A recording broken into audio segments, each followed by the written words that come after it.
Here we go, checking stuff out. I asked you guys to graph this. Now, I'm going to leave off this middle column because I'm just going to think about the unit circle, and I just want to catch up to where you are. What is the cosine of pi halves? 0. What is the cosine of pi? And 3 pi halves. And 2 pi. 1. Now, what's nice about this, and I think that you're probably going to agree, do we get the exact same values as we did with sine? Like the same y value spit out with it. Now, when we graph this, nothing has to change, but I do want to highlight some of the commonalities. And I'm going to go up here, and I don't have the graph of sine anymore. So I will graph sine on this simultaneously just so we can look at both of them. Okay, if I'm starting here, do you guys have big both sides? And I see a couple of them. I'm going to start here. And let's just jump. How far to the right do I have to go? 2 pi. So there's 2 pi. Dolan, you owe me a quiz, just so you know. This is pi, and then I'll put in these other ones. That was out of nowhere, but I'm glad we're on the same page. How high up on the y-axis? Indeed. 1. And how far down? -1. And you'll notice that I left a whole bunch of this other side over here. Like, there's a reason to it. But if we're just graphing cosine, and I'm trying to think about how the colors would work. I've already used blue, unfortunately. I'm just going to graph them. 0, 1, and pi halves 0, and pi -1. And I moved that a little bit so it looks more to scale. Is this what cosine should look like? Okay, what did I do wrong? It's pointed. What should it be? There's a 2-word phrase that we use. Not like sharp, but smooth. And it's not a line, it's a curve. It's a smooth curve. So you guys, I imagine, probably have this. And drawing up here is always weird. I promise on paper I can draw these really well. But this is probably what you have about that. The second part probably looks a little nicer. Is this what cosine looks like on your page? Now, if I wanted to graph sine here as well, I get all the same values. Everything's just shifted. And you don't really need to think about the table just by itself. What's the sine of 0? And watch, we're going to build it without building the table. 0? What's the sine of pi halves? What's the sine of pi? And 3 pi halves. And 2 pi? And all of a sudden, we can build this table just here now easily. I have the green graph is sine, and the red graph is cosine. And I'm backward, right? Green is cosine, red is sine. So we'll say sine x, and this blue one, or green one rather, is cosine x. Now, just like we did with the other, what I want to talk about is those same ideas. What are the 3 things that we commented on with sine the other day? I'm sure I asked you about this, and just without writing it, I want to see if you guys can tell me what this is. The period of cosine. What is the period of cosine? 2 pi. What's the period of sine? Okay, so that's really nice. What else did we put on ours the other day? The domain. So we're just going to clean this up. The domain of the function cosine x. We're going to start being a little bit more formal, I think. The other day when we did cosine, did we just do this? Yeah. Let's make it a little bit more formal, just so we can get practice with it. Just so you know, I'll count this. I don't know about AP readers. This year, remember, this is the dry run. I'm just teaching this class exactly like I always have. I hope you guys wind up getting some credit. But if not, you're sacrificing that for next year. I just want to see, I think the class is going to be the exact same. Anyway, if we're talking domain, it's a set of something. Is it x's or y's? So if I want to say it's a set of x such that something is true about it, what's the notation? What bracket do I use if I want to say the set of x? The curly bracket, which I think you can probably just call this a bracket, realistically, but I don't know. Anybody know the name of that one? Because I want to just call it a bracket, and then I think, well, that's a bracket. So I don't really know. Curly bracket works. The domain is a set of all what? So we'll get there. The set of which variable? X. And what does this mean? Such that, and then here's where we're going to get really formal with it.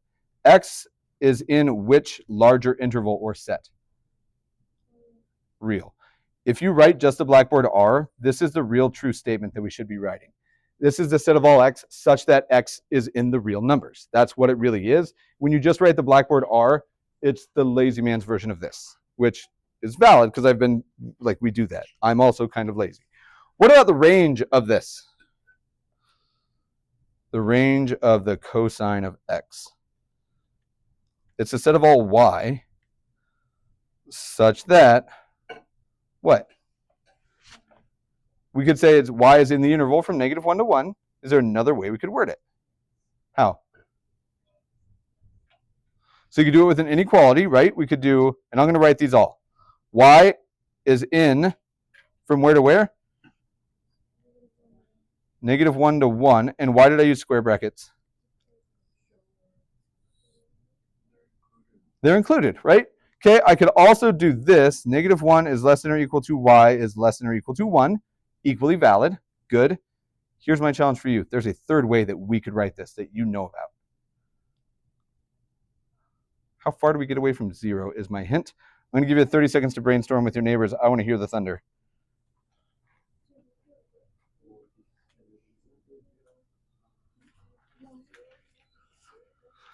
Distance from 0 is what old Holloway mentioned. What is a way to write down the distance something is from 0? I'm absolutely certain. Hey, how do we use absolute value to write this? The absolute value of y is less than or equal to what? 1. These three statements are equivalent. They mean the exact same thing. Out of curiosity, if we go alpha, beta, and gamma, which one do you prefer? Alpha? I think I like alpha or beta. Gamma is just kind of its own weird thing, just hanging out, whatever, it works. Pick your favorite flavor. I don't care. Cool. Now, here's the fun part. You guys, I think, if I recall, loved graphing trig stuff last year. Okay, so you kind of loved it, and now you're shy about it. I get it. Nobody feels like they're that cool if you say, yes, I loved graphing trig. But here's a spoiler. The coolest people like graphing trig. So, good news is, why didn't you like it last year? Can you remind me? So if you weren't there, it definitely sucked. It would suck if you're not here now, unless you're actually watching the videos, Abijah and Addison. Let's see here. I had a dog named Nemo. I saved up when I was 6th grade. I worked like all summer illegally at the movie theater to make cash money to buy my dog. He was a purebred Boston Terrier. I named him Nemo because it's not a fish, it was a dog. And I might have accidentally just gave you way more than I intended to. So anyway, his name is Nemo. He lived to be like 20 years old. The dude was so old. Addison and Abijah, tell me about the name of my dog. And I think that we are just waiting on a bunch of stuff from Amazon right now. So realistically, everybody's going to get a bunch of stuff. But Abijah and Addison, as soon as you watch this, email me the name of my dog, and you will get candy. If you don't, everybody else gets candy. Cool. So again, the same thing is applying here. You are not allowed to message and be like, hey, don't worry about today. The video didn't, like, no sabotaging their success for a 30-cent piece of candy. But we'll just check. All right. I don't even know if I'm going to be the right side up. You ready? Ah! All right, cool. So we'll see what happens. Let's look at these. I want to look at the two graphs, and I'm going to do the same thing. I'm going to build one graph together just to help us think about it. Do you guys have the graph of sine and cosine on the same page? Okay, so here's what I want us to notice. And if you want to build them together, you can, but I'm going to switch colors here. This is going to give us just a nice visual. You already have all this information. And let me think here. Green was velocity. So we're going to go ahead and say that sine is green right now. So let's say we have sine x and cos x. And we're just going to look at some of these values. Again, you do not have to recreate the table that I'm making if you don't want, because we have the two tables. I just lost my cosine 1 is the only reason I'm redrawing it. Now, you'll notice I'm not going to do the middle column because we're just going to think it out. Look at sine or cosine. And just remind me real quick, what is the period of each of them? 2 pi. And then where did both of them start when we were making our table? So in either case, it was 0, right? And then I know that I start at 0 and I end at 2 pi, yeah? And how many pieces did we cut it into? So here's what I want us to note. So we made 5 pieces, right? 0, pi halves, pi, 3 pi halves, and what's the fifth one? 2 pi. To cut something into 5 equal pieces, how many actual slices must you make? 4. And I'll show you that. Let's say we have this lovely whatever. If I make 4 cuts, 1, 2, 3, and 4, how many pieces did I just form? 5. So here's what I want us to notice, and this is like a key to this. So if you just want to make some observations, like that's a valid way to do it. You don't have to do the whole table like I am, but I do think there's a few observations that are worthwhile. So observations with these. If we look at either table, I go from 0 to where? So at the end I go to 2 pi, you're right, but what's my next stop? Pi halves. Now we're going to relate this back, but it turns out we do something really handy, and I want you to write it just like this. I'm going to refer to this, your book doesn't, I'm going to refer to this as the jump. When I say the jump, you could also call it the step, but I don't want to confuse that with common language. On your table, do you jump by so much over and over? Like, is it the same number every time? On your table, how much do we jump by already, you said? And we know that we're going a full period of 0 to 2 pi, right? And how many cuts? So check this out. If we want the jump on either of these, and maybe this will also apply to some others, do you agree that we could have gotten this pi halves? We got it from the unit circle because it was super nice. But we really just took the period, which was 2 pi for us, because we're doing sine and cosine, and we cut it into 5 by doing how many cuts? If you were to just do 2 pi over 4, would you get this jump? Because it'd be 2 pi over 4 is 1 pi over 2. It's pi halves. Okay, this is a really, really nice observation to make. So we'll just fill this in. I need pi halves. If I added another pi halves, where would I be? Pi. Now I want to stress here, like I want you to actively think about this, because maybe it won't always be this nice, but I am just going plus pi halves, plus pi halves, plus pi halves, right? So this is 2 pi halves right now in my head, plus 1 more pi half. The next number should be 3 pi halves. Now, I want to re-emphasize that in case you just happen to know and you're looking at it going, no, my fractions are fine. I don't have to think about it. Here's what we really just did. And I don't think you need to write it, but I want you to be mindful of it. I'll do it in this. Which one's pinker? That one, right? Is this more pink? Nope. Is this more pink or is this more pink?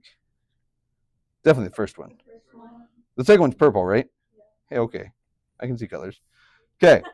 Notice we just simply add 2 pi and we cut it over what? And again, do we do the same thing here? 2 pi over 4 or pi halves.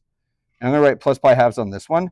But what I want you to actively make sure you're thinking about is if we were here and we didn't know these were the nice numbers, if I knew that I had to jump by pi halves, 0 plus pi halves is pi halves, right? Pi halves plus pi halves is 2 pi halves, which is pi. 2 pi halves plus pi halves takes me here, and it's the same number every time. I'm jumping along the x-axis by the same amount. Now, in here, for this, all we have to worry about is I know where this starts. And if you know where it starts, you're golden. Here's 0 degrees, or radians. What's 1? Cosine or sine? Sine. How did you make that determination?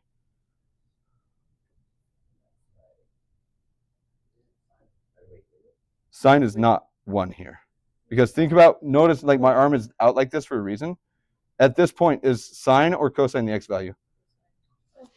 Cosine. And right now, what's the x value at my hand? It's 1, right? I'm the origin. Here's 1 comma 0. Yep. Okay. So what I notice is there's some nice stuff that happens, right? I go down some amount to 0. How much did I go down?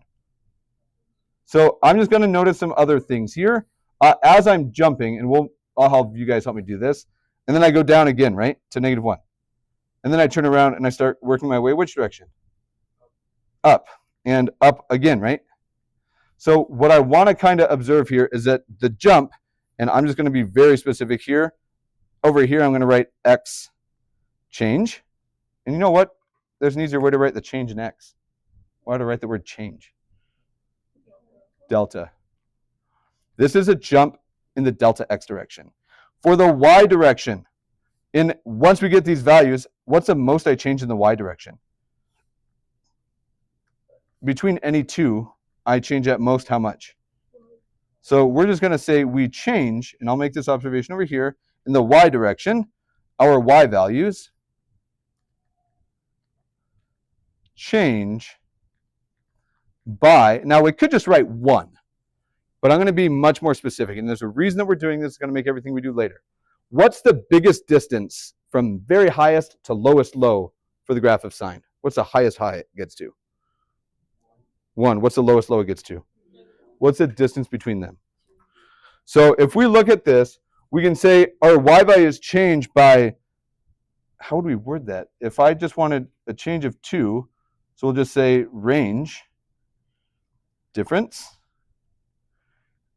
and we'll clean up what this means. If I say the difference in range, do you know what I'm referring to? I mean, you might because of what we just spoke about, but is that language clear? What's the lowest range here? And the highest? So what's the difference? 2, and then the y values change by whatever that range difference is divided by 2, right? Every time it just changes by half that range. Okay, this will get another word, but I'm just going to do the same thing. We'll say delta y for our table. Okay, now in this situation, whether I'm talking about sine or cosine, and I probably could have just used the other table, but I've already committed to this. Where does sine start? 0, and does it get bigger or smaller to begin with? It starts getting bigger. So what's the biggest difference between bottom and top on sine? What's the difference in the range of sine? The lowest low for sine is what?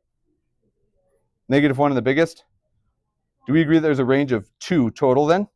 And if you divide that by 2, what do you get? So I think we're going to see the same thing. Our y values are just going to change by that amount. And there's a reason that we're doing it. I know it feels weird right now, but I assure you there's a point to it. So if it's 2 divided by 2, it goes up 1. And then what's it do? Does it ever get bigger than 1? So it must, instead of go up, it does what? How much? Not, so you're right, it goes 2, 0, but it changes by how much in the y direction? 1. It's that same value. And it goes down again, and it goes back up.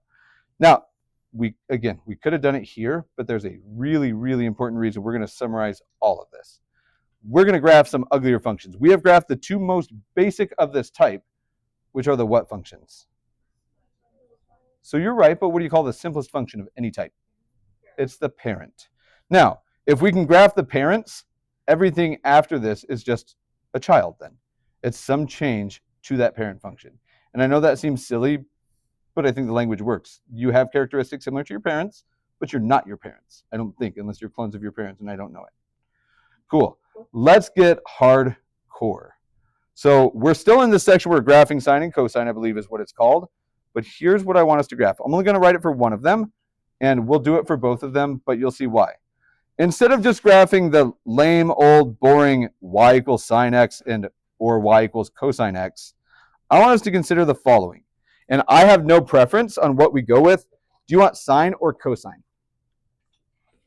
So we're going to graph the following. And we're going to do it as a sine right now. The same thing applies to cosine. We're going to graph, instead of just f of x equals sine x, we're going to make these things look a little bit more fun. And what I mean by that is when we're actually graphing these wonderful things, we're going to graph each of these. It is going to be some number d, whatever it is, plus a times the sine of bx minus c. If you want to include it, you can. I do not require it, and you can probably see why. It's up to you, but this is what the other one would say if we want to write it. Don't know that it's really worth writing both of them because they're the same setup. Now, we're going to check your Algebra 2 memory or Algebra 1, depending. We have some transformations that are going on. Do you remember ever using A's and B's and H's and K's? Okay, so some of you might, and that's okay, but let's check it out, because even if you don't remember it perfectly, we're going to be okay. Off the cuff, and notice I'm using this pink color so you don't have to write it. This is just to record what we say. What is this d value going to impact? Say that one more time. What about the y value? How's it going to move my graph? Does it make it stretch bigger? Does it just move vertically? Does it move horizontally? Does it reflect? I think that this is going to be a vertical translate. Okay, this one, does anybody remember? And again, if it's pink, you don't have to write it because we're going to give like real specific language for these, but you can. Say it again. Dilations are in here. How steep it happens. The dumb way that I teach this is translation stuff, and it's usually K when you're in algebra 2, and I do it. K is for vertical, which is dumb, but it works. A is for orientation, and shape is what I typically use that with in algebra 2. Orientation, there's that A value, which tells me, it lets me see steepness of something, but it also says if it reflects. Okay, and all of this together is going to get its own name. Anybody remember what each one does? One of them's a translation. C is my horizontal, and B is the what? So kind of. It's like that orientation stuff. This is our vertical stretch and shrink. This is my horizontal stretch and shrink. So I'm just going to say stretch and shrink because these are all the algebra 2 words that I think you guys saw. You might have seen horizontal compression and probably stretch is the other word.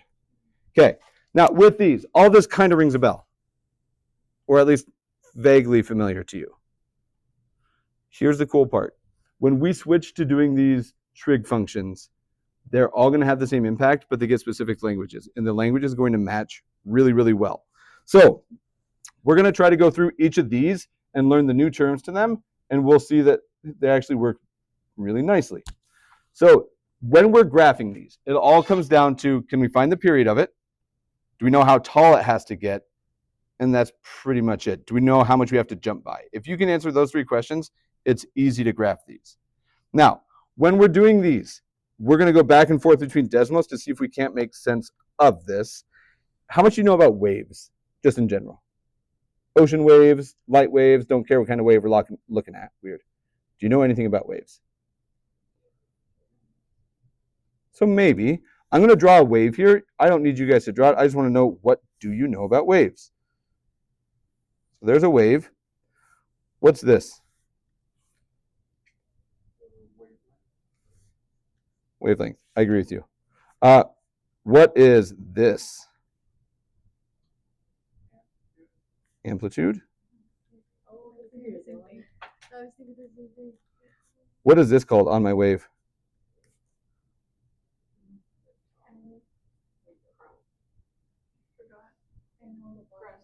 The crest. And this one, it's not too tough. Just remember it's a trough. Okay. Nope, you don't. We're just talking to see where you guys at. Last thing doesn't show up here. What about frequency?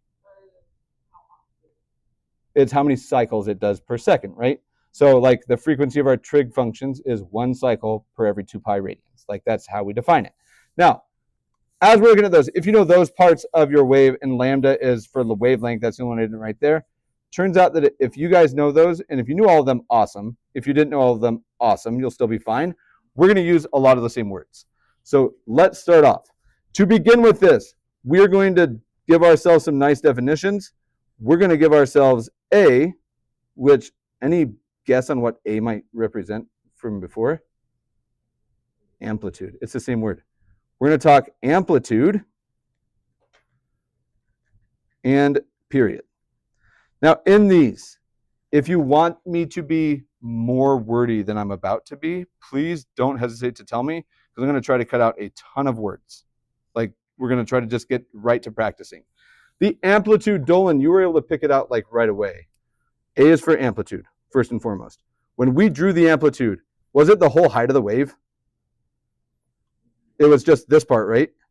Which is exactly how much the total distance? Half of it.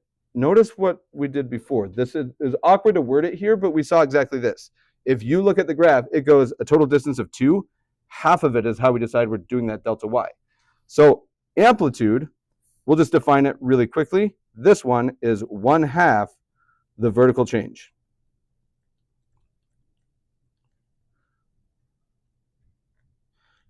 Now, you could call this just the change or the delta range or whatever we called it a second ago, but this is really what it is.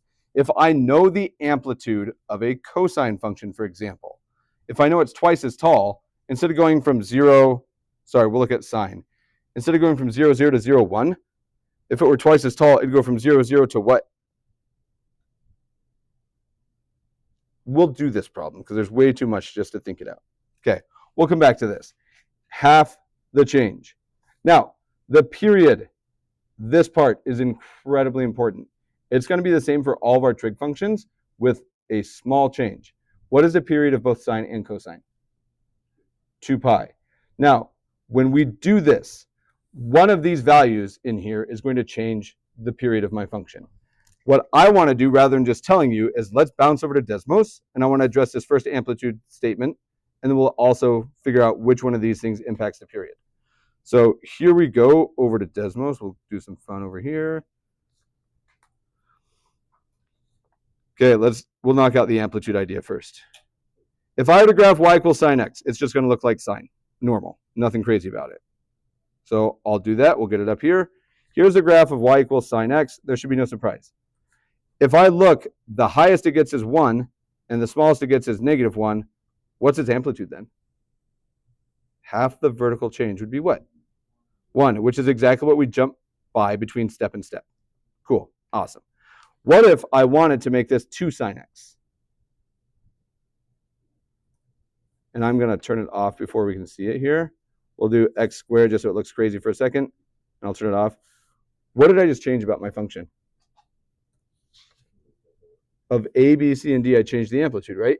So what was the amplitude here that I didn't even have to write? And between each point, we just changed 1 in the y direction, right? What's the amplitude of this function? So between each point, how much in the y change are we going to have? It should just be taller, right? Is that true? Holy cow, it's literally just twice as tall. Instead of being at 0, 1, or sorry, pi halves 1, it's at pi halves 2. What if I change this to a 12? It'd go up to 12 instead, right? You just give me what is half, what am I changing by? Okay, deal. Now the other question is, I want to think about what changes the period in this. Now, I know that I can do bx minus c. And right now, if I say I have these as sliders, do you guys know what it's doing? So all the slider's doing when I do this, and I'm going to turn it off again for a second, is it lets me pick. Right now, if b is 1 and c is 1, this says 1x minus 1. So if I want to decide which one changes what, if I just mess with c, and c doesn't really change anything right now. Oh, it's because it's not graphing it. There we go. If I just mess with c, what does it be seemingly change?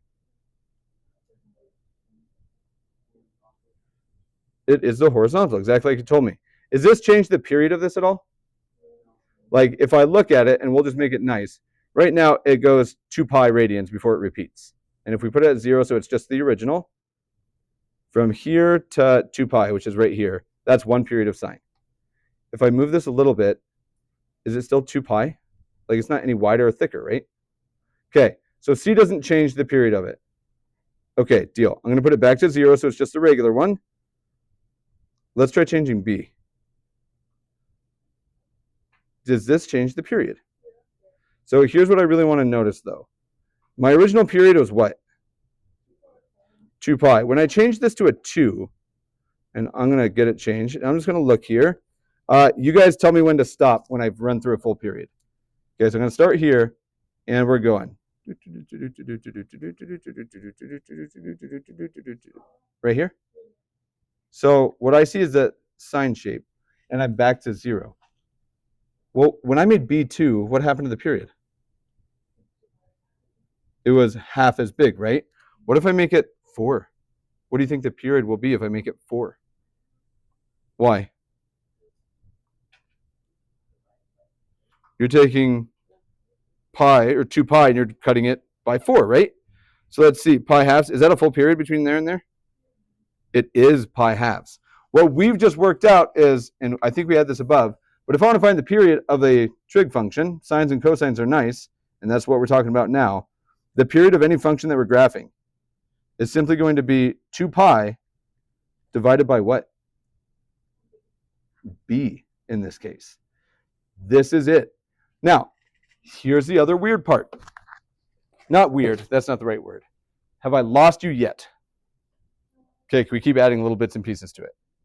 Where does cosine and sine normally start? Like, what's the first x or theta that you typically want to plug in? Either of your tables. 0 is a natural start, right? Everybody agree with that statement? Okay, hypothetically, if I wanted to graph one, does this one also start at 0?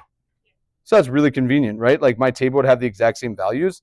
I'm going to change this back to just 1 real quick. So it's just a regular old sine function. Now, if I wanted to make a table for this one, if I start at 0, am I going to get a nice number? If I start at 0, I'm going to get 0.90. Like, that's awful, right? I want to be able to start at 0. That's the easiest possible way. Or we need to figure out where we actually started would be the alternative. Because if I know where I actually start, then I know that the sign at this actual start, no matter where it is already 0, and then it just starts doing that thing. So what dictates where we start? It's a combination of these two things, right? And if it's a parent function, the easiest one, our starting point, is we evaluate the sine of what? The first point that we got on our tables. 0, or the cosine of 0 in either case, right? Do you agree that that's when this is 0? So as we're looking at these, we have amplitude and period, and if we're looking at these, this should have been a tilde, and I'm terribly sorry about that because we already had a bullet point, so change yours if you want. But amplitude and period, we have it covered, 2 pi over b. We also need a good way to talk about what is known as a phase shift. Now, I won't typically use this language because there's easier ways to think about it, but a phase shift is 2 things. It's moved me left and right and changed the period. So we'll just say exactly that. Horizontal movement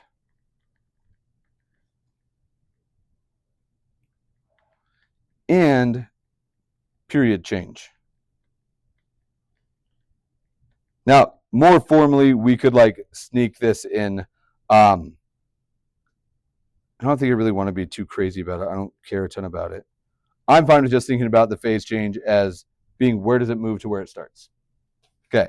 Now, if we're looking at this, we wanted, and I'm going to stress this again, the easiest value to plug in for sine or cosine is what for my argument? So if we want it to be 0, because Red, you're right, here's my question for you. If the sine, and I'm just notice a is 1 and d is nothing right now, if the sine of bx minus c is starting at sine of 0, because that's where we want it to be, right? That's the nicest possible value. Then, apparently, maybe if it's not quite as nice as just being just x, we can pick and choose bx minus c and set it equal to, what do we want it to be again? 0 is the best starting point.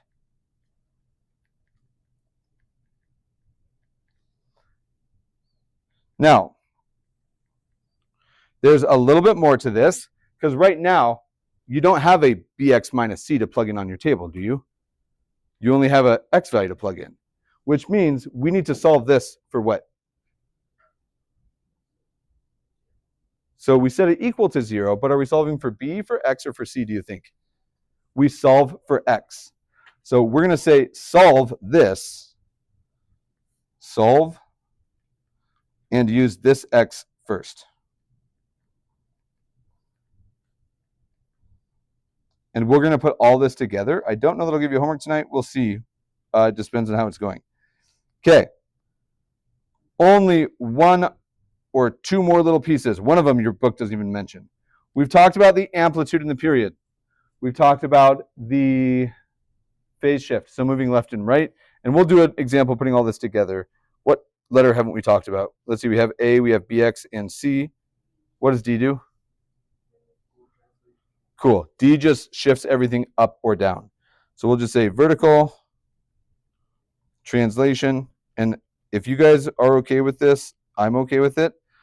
I'm just going to say D. Anybody heartbroken by that? If D is +2, what do you think we moved? Up 2. Okay. Do we need a really quick brain break? Okay. So for this, really quickly, we're going to graph one before you guys leave, just so you know. I am going to write a word on the board. I want to see if you guys know what it is. All right. Let's put all these pieces together here. There's one more little thing. We've already written it above. Your book doesn't talk about this, but if we know the period, we know the amplitude, we know where we're starting, the only other thing that we need is on my table, how much I want to jump by. So up above, I think we wrote it, the jump on our tables. If we do this right, we're never going to have an ugly value to get out, ever. And I promise we're going to do this right, and you'll see exactly what I mean by this. Up above, I'm pretty sure we've referenced it.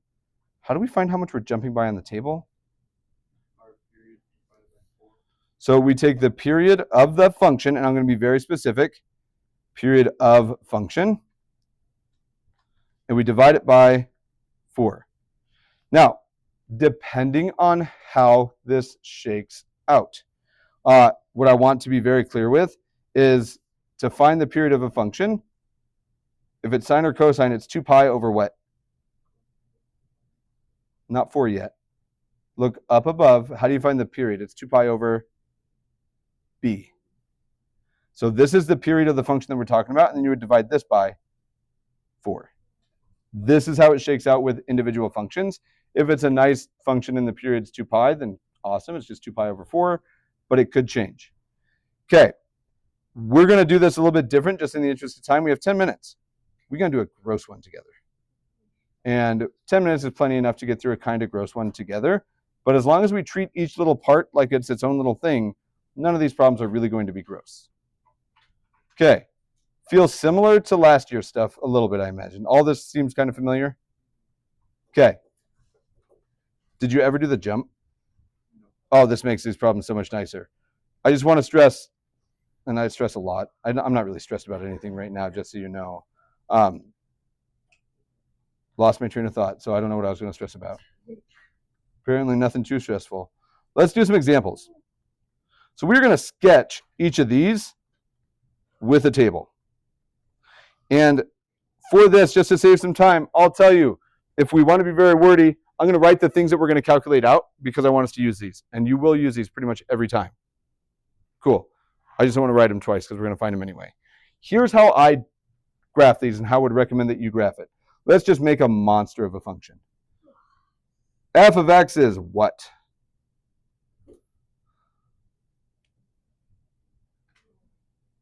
We'll have no d value this time.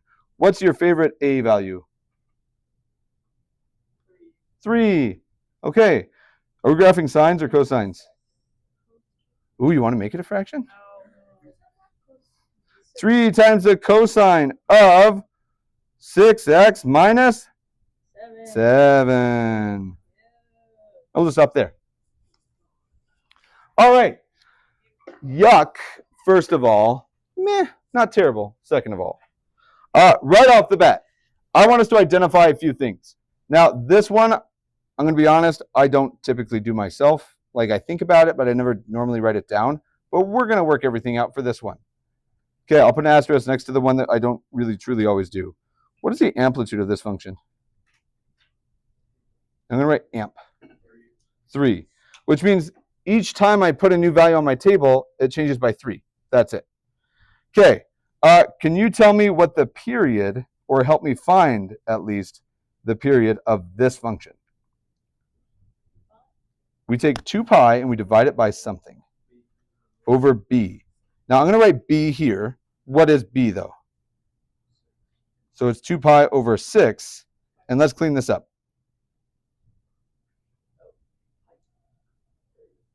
I'm going to jump by pi thirds. Sorry, my period is pi thirds. Weird. So has my function gotten really, really scrunched together or really stretched out? It went from being this wide at 2 pi to now it's this wide. It's super scrunched, super high pitch. Okay. What else do we have? We talked about the period. We talked about the amplitude. The translations. Now, we called it a phase shift. Now, I'm not going to call it a phase shift here, just so you know. All I really care about with my phase shift is where do I start? Because I can see I've been moved, right? So the way that I write this down, and it's really that phase shift, we're going to do all the scratch work here.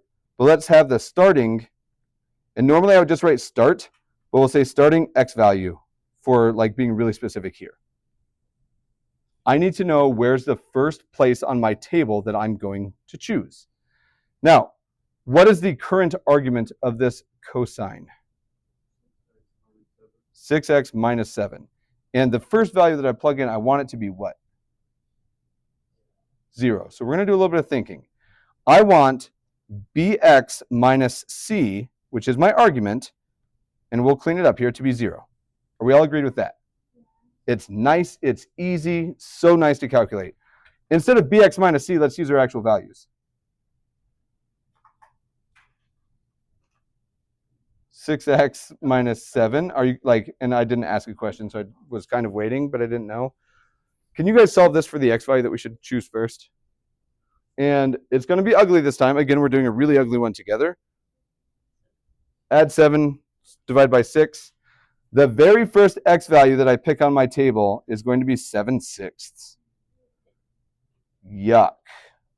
But that's okay. So we have the amplitude, we have the period, we have the starting x value. There's only one more thing I need. The jump. Now, when we say jump here, I'm talking about the jump along what? In x or y values? X. So we'll apply this. What's the period of our function? Pi thirds. And then here's where it gets weird. I'm going to write it as divided by 4 now, but you'll probably never see me do this again. Because dividing by 4 is multiplying by what? 1/4. So this is really pi thirds times 1/4, right? Equals pi twelfths. Okay. Before we put all these pieces together, was there any part of this independently so far that you've looked at and gone, oh my gosh, that was so hard to do? Is there any part of it that's kind of hard to do, or is it all pretty straightforward? It's nice and easy, right? Nothing changes except we're about to get ugly numbers for just one split second. We're going to build our table, and we're going to see something awesome happens with our table. I'm going to do 3-column. I would always encourage it. Your calculator can help you with some scratch work, but I don't care if your calculator can do the math. So here we are, and the y or the f of x value that it spits out. And let's build this up. What we are going to wind up with is one period of this function. It's going to be a cosine function. That's all fine and dandy. And let's just make sure, if we don't actually physically draw the graph today, I'm cool with it. But let's start together. What, Krina, is the first thing you want me to pick for x? Where should I start? I'm going to start at 7/6. Check out what happens. And this first time is going to be the grossest, I assure you. I'm going to start at 7/6. And I made that connection here. Like that's how I chose it, not arbitrary. Now, let's just calculate this one. And it means literally anywhere that there's an x, I'm going to replace it with a what? So I'm going to do this just so I can copy it. And I'm going to put this in, I'm going to copy it over and over because I'm going to be doing this multiple times. So I will put in the right number here in a second. But what's that x value going to be? 7/6. So I'm going to put it right here. And let's just play around with this for a second and see if anything convenient happens. 6 times 7/6, what happens here? Not 0. Not yet. They're gone. And then it's 7 minus 7. And now it's 3 times the cosine of 0. If you look at the parent function, what do we want the argument to be the first time? Because cosine of 0 is super easy. Here I am at 0. What's the cosine value? 1. So this is 3 times 1. And what's 3 times 1? 3. We're nearly done. And I know it doesn't seem like it. Let's pretend like we don't recognize it, or maybe we don't recognize it yet, and that's okay. This next part is the only ugly part of it, and you're going to hate this, the way that I write it, but I promise it will work out. I'm going to take this, and this is pink, just so you can see. I'm going to take this number, and I'm going to add how much to it to get my next value? Pi twelfths. Now, if you would rather, here's what I'm thinking in my head, and we might do these fractions a little bit different. This is 14 over 12. Do you guys agree that this becomes 14 over 12 plus pi 12ths? And this is an awful number, and I'm okay with that. Can I write it as 14 plus pi all over 12? Anybody know what this number is? I don't. I have a feeling that when I plug it in, gut feeling is that this is going to give me pi halves. Because the cosine of pi halves would be the next nicest thing that we could plug in. And if we've done it right, it will be. But let's verify that. Just so you know, I don't really care what this number is. If I was going to graph it, and when we graph it, I might put it like decimal on there so I can actually graph it. But let's just plug and chug through it and just see what shakes out. When I do this, and I'm going to be pretty close to out of space here, but I'm going to try. If I do 14, lost my spot, plus pi over 12, goodness. 6 over 12 changes to over 2, right? Everybody agree with that? So it looks like we have, I'm going to do it bigger so we can actually see it. I lied. I want you guys to verify for me. This is easier than me just trying to retype everything. Does this wind up to be 3 times the cosine of pi halves, is my question. When we simplify it, like, I don't think that's a hard part. Maybe it is.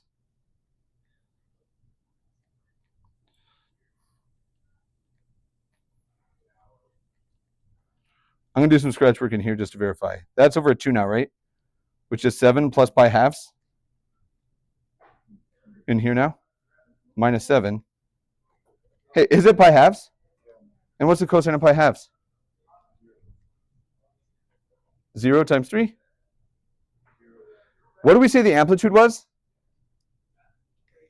Now, here's what I want you to do. I want you to finish this table for me tonight, is what I want you to do. But I want you to have this thought in your mind. This is what cosine looks like, right? Kind of. I'll fix it a little bit. Cosine looks like this.